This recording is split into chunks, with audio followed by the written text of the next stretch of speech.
Selamat malam, salam sejahtera bagi kita semua. Shalom. Puji syukur kita panjatkan kepada Tuhan yang kuasa atas penyertaannya kepada kita, sehingga dalam kesempatan ini kita diberikan izin untuk menyampaikan hasil diskusi kelompok kita dalam bentuk video. Itu bukan karena kekuatan dan kebaikan kita, melainkan belas kasih Tuhan kepada kita. Sebelum kita menjelaskan hasil diskusi kelompok ini, terlebih dahulu yang kami hormati Ibu pengampu mata kuliah dasar-dasar penelitian yang telah membimbing kami, mengarahkan kami pada materi ini sebelumnya. Sebelum itu saya akan memperkenalkan kelompok kami. Saya adalah penyaji pertama, nama saya Sutri Ernawati Bane. Penyaji kedua Mistariani Lase. Penyaji ketiga Arini Duha. Penyaji terakhir adalah Martina Giawa. Saya akan memulaikannya saja. Judul pembahasannya itu paradigma penelitian kualitatif dan penelitian kuantitatif. Saya akan menjelaskan tentang penelitian kuantitatif, yang dimana ada beberapa pemahaman tentang metode penelitian kuantitatif. Pertama, metode kuantitatif ini dinamakan metode tradisional, karena metode ini sudah cukup lama oleh digunakan penelitian-penelitian sebelumnya, sehingga mentradisi sebagai metode penelitian. Penelitian ini memang sudah cukup lama digunakan oleh penelitian-penelitian sebelumnya, sehingga dikatakan dia metode tradisional. Yang berikutnya, metode ini disebut juga metode positivisme karena berlandasan pada filsafat positivisme. Maksudnya di sini, penelitian ini didasarkan oleh kenyataan, pengalaman yang nyata dan objektif. Ada objeknya yang benar-benar nyata, bentuknya bisa dilihat oleh panca indera, bisa dirasakan, bisa dilihat bentuk dan wujudnya. Dan berikutnya, metode ini juga disebut metode discovery, karena dengan metode ini dapat ditemukan dan dikembangkan berbagai ide baru. Nah, dengan orang yang melakukan penelitian pada objek yang nyata, maka tentu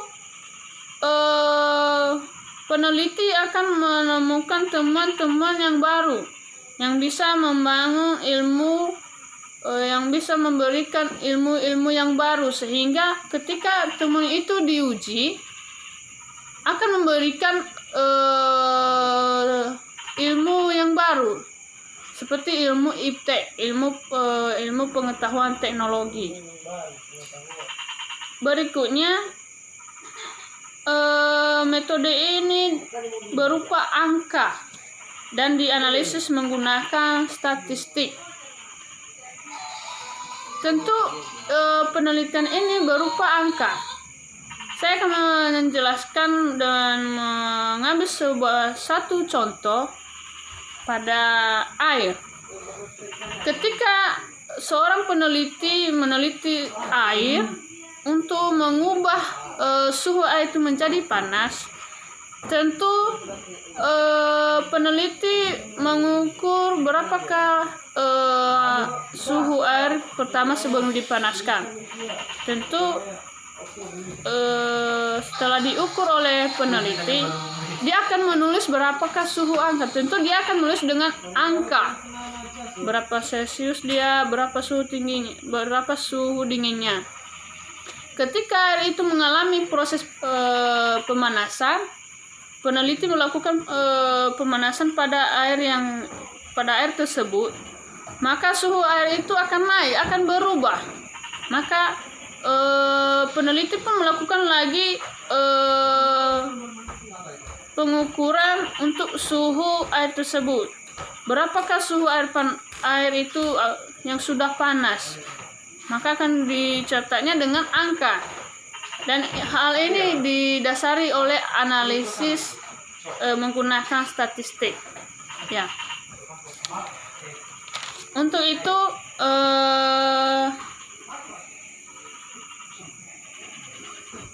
bisa kami simpulkan di sini bahwa penelitian kuantitatif ini adalah penelitian yang tradisional, yang sudah lama digunakan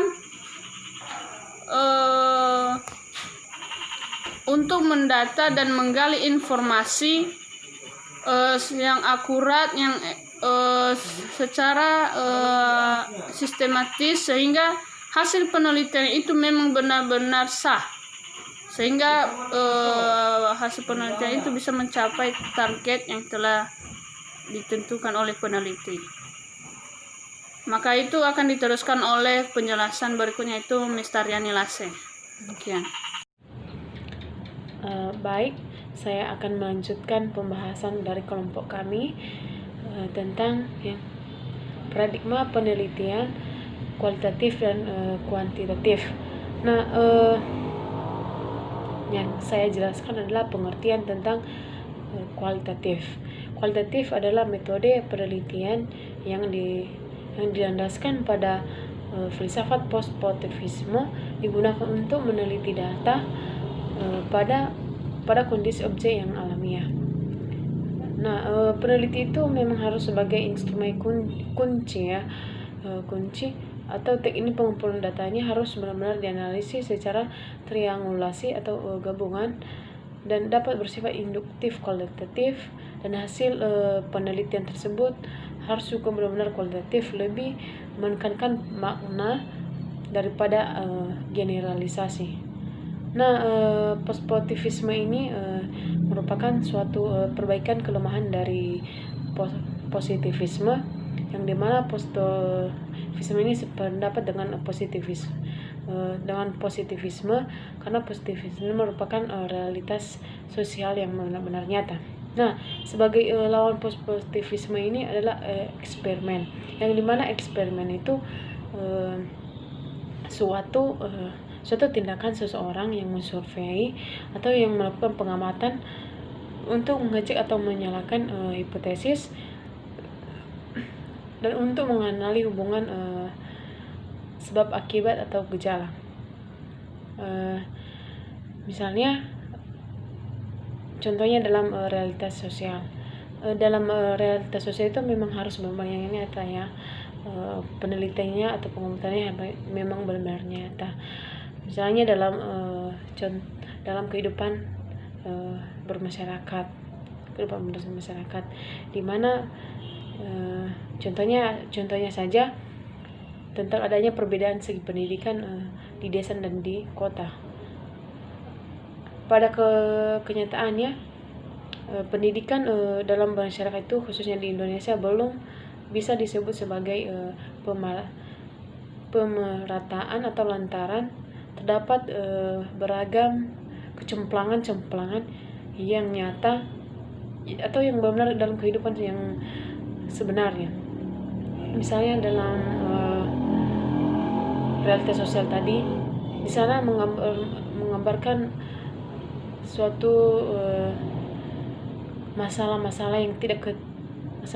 yang ketidakseimbangan dalam pembangunan fasilitas sekolah atau transformasi di sekolah, dan di mana karena di sana kan masih belum semua pembangunannya sama ya, fasilitasnya semua sama.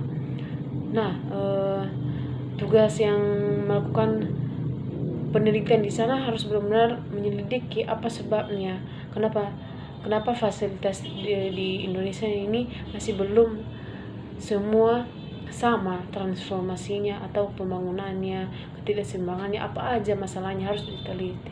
Nah, seperti begitu realitas sosial itu harus benar-benar nyata. Nah, baik, terima kasih penjelasan dari saya. Yahoo.